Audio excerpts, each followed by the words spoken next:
बिस्मिल्लाहिर्रहमानिर्रहीम। अस्सलाम वालेकुम। मैं सैयद इमरान शफ़क़त आपकी खिदमत में हाज़िर हूँ। खान साहब के लिए वो थोड़ी सी तरमीम इब्न शाह के शेर के बाद मैं थोड़ी सी तरमीम तहरीफ़ के खां जी उठो अब कूच करो इस शहर में जी को लगाना क्या।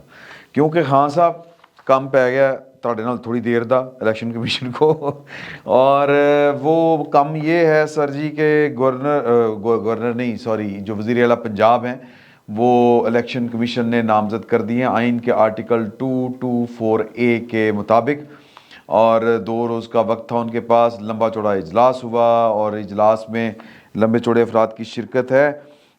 लेकिन मैं आता हूँ सीधा मुद्दे की तरफ। इस तकर्री के फौरी बाद इनको पता था कि इन्हीं की तकर्री होनी है, क्योंकि एलिजिबली एक ही थे। आपने जो नाम दिए इमरान खान साहब के साथियों ने या इमरान खान साहब की तरफ से, नवीद अभी रीजनिंग आ जाएगी कि क्या वजूहात थी। इलेक्शन कमीशन ने जो ये फैसला किया है, नोटिफिकेशन तो हो गया है मोहसिन रज़ा नकवी साहब को, जो सिटी 42 और जो है 24 चैनल के जो CEO हैं, उनको निगरान वज़ीर आला बना दिया गया है। इमरान खान साहब को इनसे ख़ास बैर था, ख़ास तकलीफ़ थी, और ना सिर्फ इमरान खान साहब को, चौधरी परवेज़ इलाही साहब को थी, चौधरी परवेज़ इलाही साहब से ज़्यादा मुनस इलाही साहब को थी। इनके बारे में वाहिद एतराज़ ये था कि ये बेसिकली जो हैं इन, लेकिन वो एतराज़ कर नहीं सकते थे कि PDM के आदमी हैं, उनकी फेवर के हैं, तो ज़ाहिर है कि जो आप नाम देते हैं कोई आप देख के ही देते हैं। गैर जानबदारी सियासत में क्या होती है? कोई गैर जानबदारी नहीं होती। गैर जानबदारी किताबों कापियों पे लिखी होती है, दीवारों पर इबारतों पर लिखी होती है। जब अमल की बारी आती है तो सर कोई नहीं होती प्रैक्टिकली। अगर हम इसके ऊपर चलें, अगर मिल जाए, वैसे तो हो सकता था इत्तफाक हो जाता। जो इन्होंने नासिर खोसा साहब का नाम दिया था, लेकिन नासिर खोसा साहब जो थे वो ख़ुद उन्होंने इनकार कर दिया, और उनके इनकार के बाद कोई ऑप्शन ही नहीं बची थी। आहद चीमा साहब के मतलब बड़ा खुला एतराज़ हो सकता था, मेरा ख्याल है वो शायद ख़ुद भी इनकार कर देते, लेकिन नहीं किया उन्होंने, क्योंकि उनको पता था कि वो सर जी उनको पता है ना आपको कि उनको गिरफ़्तार किया था वो साफ पानी पता नहीं कौन कौन से आशियाना दूसरे तीसरे कंपनी केसेस जो थे शहबाज शरीफ साहब के साथ जो गिरफ़्तार होने वाले थे, उनमें एक ये भी थे, और फवाद साहब थे, तो एक ये थे।